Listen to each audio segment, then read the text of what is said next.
from Lagos, the commercial capital of Nigeria. Giving you all sides and political stories round the clock. Every detail from the start line to the final whistle.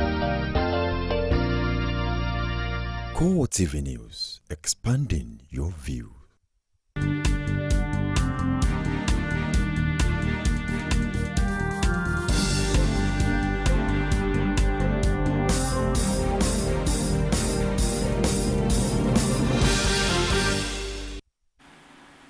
Thank you for joining us again on CoreTV News and the Hour. I am Frank Omanape. Here are some of the stories we're filing at this time. The Senate has confirmed the appointment of Justice Muhammad Mahmood as the new Chief Justice of Nigeria.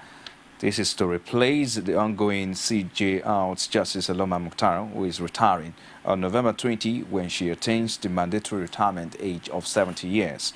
Justice Muhammad was named as replacement, and his name was sent to the Senate for confirmation last week.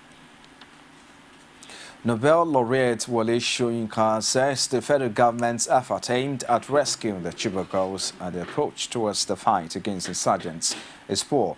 Soyinka, who spoke at the 28th convocation ceremony of the University of Ibadan, says the government should do more and stop embarrassing the nation. We're sitting here under a cloud of a sense of impotence, of déjà vu, of what you might say, of a calamity that was not without notice, and whose myriad causes are quite discernible. This cloud is made up, as I said, of a sense of humiliation. We sent our children out on an errand, and they did not come back. The errand on which we sent them is what we're celebrating today. This is what creates this festive atmosphere. But our protagonists are your protagonists. When, on that errand, we gather them together in preparation for this day, and they never came back. It is something we cannot allow ourselves to forget. The arts, whatever. We're dealing with a monstrosity that repudiates even the pursuit of all these echelons towards the enlightenment of the mind. Yet, had a leadership which kept saying, oh, please talk to us. Let us negotiate. Talk to us. What do you want? What is it you need? We'll supply it to you. Come to the table. You've been offended. We'll try and make amends. Please forgive and forget. President Goodluck Jonathan is to seek legislative backing for a further 6-month extension of emergency rule in the northeastern state of Adamawa, Borno and Yobe State. This was after the National Defense Council approved the extension at a meeting attended by all security and defense chiefs as well as Minister of Defense and Interior. Attorney General of the Federation and Minister of Justice Mohammed Adoke disclosed this after the meeting of the council presided over by President Jonathan. If approved by the National Assembly, it will be the third term emergency rule in the 3 states would be extended since it was first declared in May 2013. We just reviewed the issue of the state of emergency, and then the government will be requesting the National Assembly to extend the state of emergency. How soon would that be in view that an arm of the National Assembly is currently on break? It will go in immediately. A group of influential Nigerians led by Chief Edwin Clark are demanding that President Goodluck Jonathan declare a full-scale emergency rule in all 3 northeastern states ravaged by Boko Haram. Members Congress for Equality and Change said at a news conference in Abuja that it will be better to appoint military administrators for the state rather than extend the state of emergency. The cause comes a few hours after the President Jonathan sought to extend emergency rule in Adamawa, Yobe and Borno State for the 3rd time since May last year. Relenting upsurge of terrorist acts and resurgence of suicide bombers that continue to claim the lives of innocent Nigerians. The meeting, while deeply feeling the pains of innocent Nigerians who have become victims of the unfortunate terrorist crisis, review the operational tactics, to call on President Goodluck Jonathan, GCFR, to declare a full-scale state of emergency in the states of Adamawa, Yobe, and Borno, to bring to an end the intractable activities of the insurgents. To this end, the meeting recommends the appointment of military administrators to take charge of the affected states, to call on the Nigerian Armed Forces to adopt more effective tactics aimed at curtailing and ending the activities of the insurgents and to preserve the image and dignity of the armed forces. All we are saying is that there should be a total state of emergency, not only in Adamawa, Yobe, and Borno, where a senior military or retired military officer will be appointed until the war is over, who will be communicating with Mr. President directly, and not through a state governor. That's what we are saying about. Few days after another bomb blast in his domain, Emir of Kano Mohammed Sanusi has called on the people to defend themselves against Boko Haram attacks. Sanusi, who had been more quiet on the attack as former central bank governor, told Kano residents at the weekend to consider acquiring what they need to protect themselves. The Emir made the comments at a prayer meeting few days after a suspected suicide bomber killed at least 5 people at a filling station. Sanusi maintained that people should not sit idle and say prayer is the only solution. He added that residents should not wait for help from the military. At the time, some soldiers were said to have fled on sight in the insurgents. You're watching CoreTV News and the hour. We'll take a break shortly. We'll be back with more stories after this timeout. Do you join the skin? Lagos, get ready to experience a roller coaster beyond what you knew about Fuji. That's right. K1 Live Unusual Concert. It's Fuji Redefined by the king of Fuji himself, King Wasiu Ayinde Marshall, the ultimate. With breathtaking performances from Lagbaja, Tubaba, Victor Laya, DJ Jimmy Jazz, Olamide, Sasha P, Honeybee, and many more.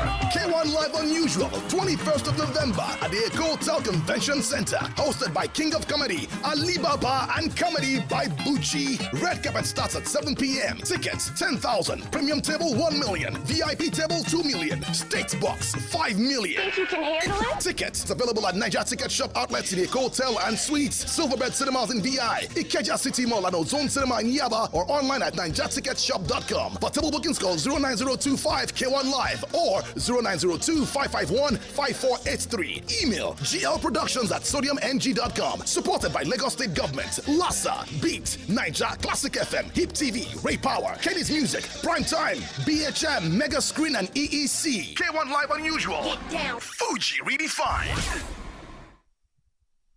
Glad to have you back. For update on our news and other programs, visit our Facebook page. It's facebook.com/CoreTV News. You can also log on to our Twitter handle at CoreTV News NG. And for our production, log on to www.youtube.com/CoreTV. Leave a space the news. The presidency is set to present pictorial evidence of the first-term achievements of President Goodluck Jonathan ahead the 2015 presidential election. Special advisor to the president on social development, Sarah Payne, says the achievements will be presented to the public in an exhibition format. She says the event will highlight major successes of the Jonathan administration with a view to clearing all doubts over his performance. We find ourselves in a country where criticizing the government is a major industry, such that it is used as a basis to gauge the intellectual sagacity of social commentators. Such a mindset is being fueled fervently by the opponents of government.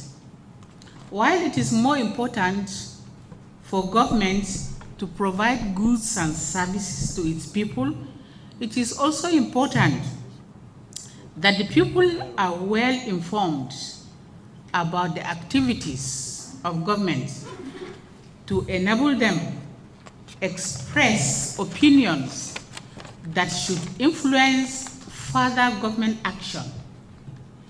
The purpose of the exhibition to be declared open by the President of the Federal Republic of Nigeria on Thursday, 18th December 2014, is to bring the milestone achievements of the last 4 years to a clear perspective to the nation and the international community, giving them the right not only to know, but to equip them to make their subsequent decisions and contributions to any national discourse based on knowledge.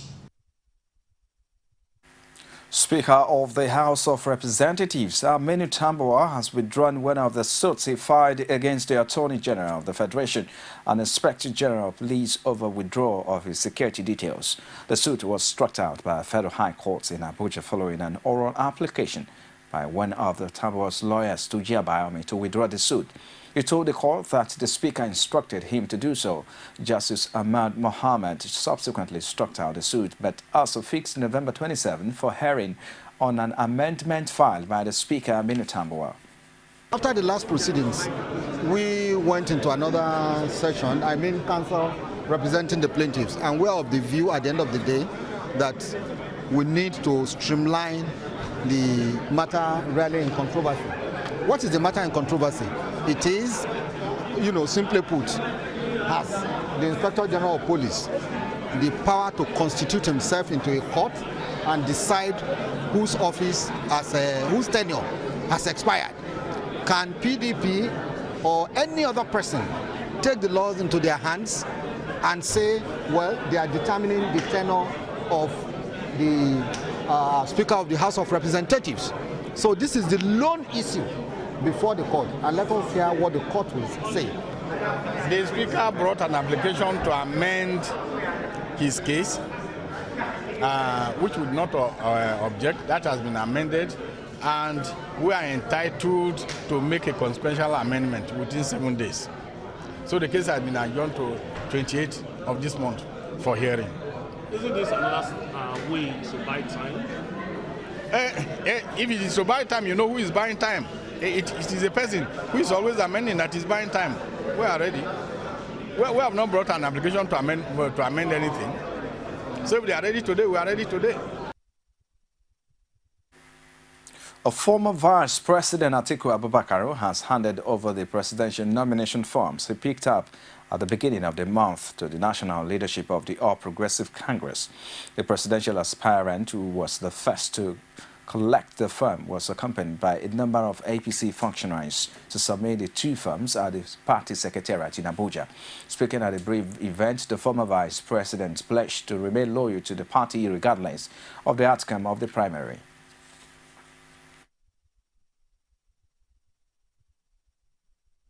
Thank you, the party, for the opportunity given us, first of all, as the first to collect these forms. I also want to thank you for the opportunity again to be the first to return the forms.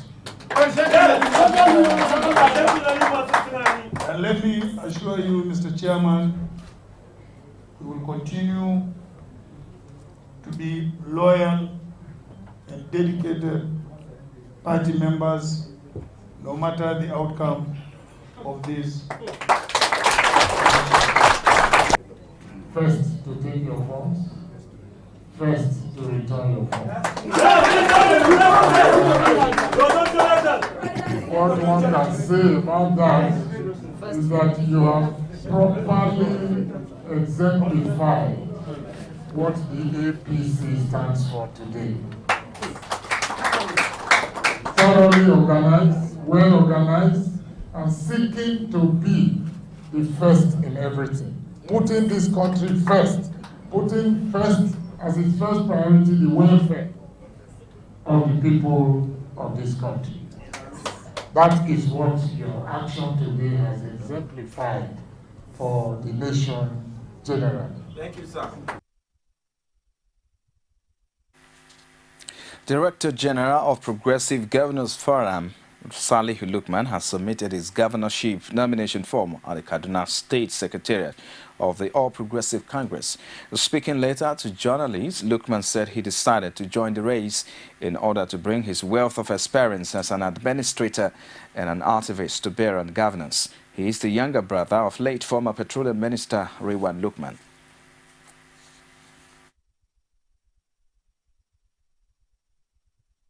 I'm aware. I'm very much aware. In fact, I was in a radio program where I was asked question of even the endorsement of Nasru by General Buhari. My response to all of that is basically, it's not going to distract me. We have visited, and you are in the business of information gathering. You can go to the local governments and find out. I mean, at this point, we must give those who have votes the opportunity to determine who they want. Ekiti State is once again in the news for a disturbing reason. This time around, lawmakers belonging to the People's Democratic Party convened plenary amidst watertight security and behind closed doors to confirm 3 commissioner nominees and approve 12 special advisors listed by Governor Ayo Delifashi. The APC, which has 19 out of the 26 members in the House of Assembly, is already crying blue matter on the development. Our correspondent, Rashid, tells us more. The crisis rocking the State House of Assembly took a new twist as members belonging to the People's Democratic Party converged for plenary. The 7 PDP lawmakers met behind closed doors amidst tight security, while journalists were barred from covering the session.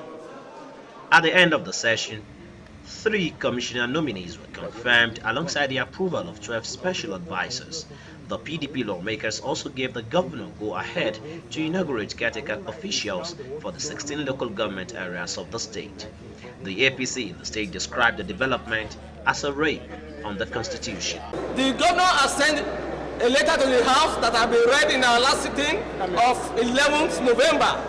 And the continuation of the program is what we have just done. The battalion of soldiers and the security men, the police, the SSS, and the men of the civil defense that we saw at the House of Assembly today, it's like a coup d'etat. A coup has just taken place in Ekiti. What should normally constitute a quorum in a 26-man legislative house also became a subject of heated argument between the PDP lawmakers and the APC. 7th member PDP House of Assembly sat, and if you can get us, let them come out boldly in the face of reality, in the face of sincerity. Let them show us the video coverage. That I will tell you, there are a lot of impersonation going on. The quorum was solved. Actually, you can see even the Constitution explains very clearly that if the quorum is even 7 without any observation, you can go ahead. And that there wasn't any observation, and we met the prerequisite or the necessary. The place of the Speaker and the House leadership is also bringing additional reports from the opposing sides. We are very sure of the 19th APC House of Assembly member in the House of Assembly. We are very sure that the House has been adjourned till a later date. We are very sure that Mr. Speaker has not called any member of the House to resume a plenary session. We are very sure the clerk of the House, who is the administrative officer of the House, had not in any way sent any message through Mr. Speaker to any member of the House. All the things that transpired in the House of Assembly today was planned, was orchestrated, was manipulated, was implemented, and was sponsored, adequately sponsored by the executive arm of government. Mr. Speaker was absent, yes, because he went on a special assignment. The Deputy Speaker was absent because he too went on an electoral campaign. And the House Section 27 of the Standing Order empowers us to nominate Speaker Tempora to act on behalf of Mr. Speaker. Again, Ekiti State is in the eyes of the storm as the end of the unfolding drama is surely not in sight. Rashid, TV News, Ado Ekiti. It's still CoreTV News, and the hour will return shortly after this break. Stay with us. Lagos, get ready to experience a roller coaster beyond what you knew about Fuji. That's right. K1 Live Unusual Concert. It's Fuji Redefined by the king of Fuji himself, King Wasiu Marshall, the ultimate. With breathtaking performances from Lagbaja, Tubaba, Victor Laya, DJ Jimmy Jat, Olamide, Sasha P, Honeybee, and many more. K1 Live Unusual, 21st of November at the Eco Hotel Convention Center. Hosted by King of Comedy, Alibaba, and Comedy by Bucci. Red carpet starts at 7 p.m. Tickets 10,000. Premium table 1 million. VIP table 2 million. Stakes box 5 million. Think you can handle it? Tickets available at Niger Ticket Shop outlets in the Hotel and Suites, Silverbed Cinemas in VI, Ikeja City Mall and Ozone Cinema in Yaba, or online at NigerTicketShop.com. For table bookings, call 09025 K1 Live or 0902 551 5483. Email glproductions@sodiumng.com. Supported by Lagos State Government, Lassa, Beat, Niger, Classic FM, Hip TV, Ray Power, Kenny's Music, Prime Time, BHM, Mega Screen, and EEC. K1 Live Unusual. Get down. Fuji Redefined. Glad to have you back now. President Goodluck Jonathan says government expects universities to make giant strides by devoting their time back with quality efforts to help justify the huge investment of government in the education sector. The president was spoke through the Minister of Education, Ibrahim Shekarau, at the annual convocation ceremony of the University of Ibadan. Says the quality and value of education available to the people is vital to the development of any nation. We must sustain and improve effective teaching, learning and research so as to support the rapid development of our country. Government is not unmindful of the special role of the universities in the upliftment of the socio-economic well-being of our citizens. And for this reason, we shall continue to give the necessary support to enable all our universities to achieve the objectives for which they were established. A federal high court in Lagos has ruled that former aviation minister Femi Fani-Kayode has a case to answer on the charges of money laundering preferred against him by the Economic and Financial Crimes Commission. Justice Rita Ofili Ajumogobia ordered Fani-Kayode to prepare his defense on counts 25 and 26 of the charges filed against him. She, however, discharged and acquitted him on all other counts. Fani-Kayode was arraigned on an amended 40-count charge bordering on money laundering to the tune of about 100 million naira. But after the EFCC had concluded its case, the former minister decided not to put in a defense and instead filed a no-case submission. Fani-Kayode submitted that the commission failed to establish prima facie case of fraud against him, but EFCC urged the court to dismiss the submission on the grounds that it was frivolous. Justice Ajumogobia adjourned the matter till December 5 for continuation of trial. And outside Nigeria, U.S. President Barack Obama has condemned the killing of U.S. aid worker Abdurrahman Kasig as an act of pure evil. The Islamic State ISIS militant group released a video showing a masked man standing over a severed head, which the White House confirmed was Kasig. His parents say he died as a result of his love for the Syrian people. Kasig, 26, was taken while working for a refugee group. He is the fifth Western hostage to be killed by ISIS, which controls parts of Syria and Iraq. This is perhaps the most elaborate and graphic of all the murder videos posted online by ISIS. Much of it taken up with recent history lessons on Iraq and Syria seen through the eyes of the jihadists. But the latter part shows the beheading of 18 Syrian prisoners, a revolting lingering detail. Amongst the builder, a boiler-suited captive's murder in cold blood. It's a man ISIS says is the former U.S. soldier Peter Kasig, who converted to Islam and changed his name to Abdurrahman. Neither his conversion nor the fact that he was helping refugees when he was captured a year ago appears to have saved him.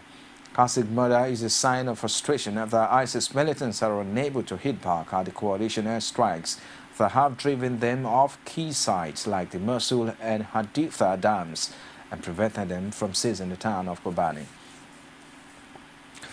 And that's it on CoreTV News at this time. Many thanks for watching. I am Frank Omalape. I'll see you again.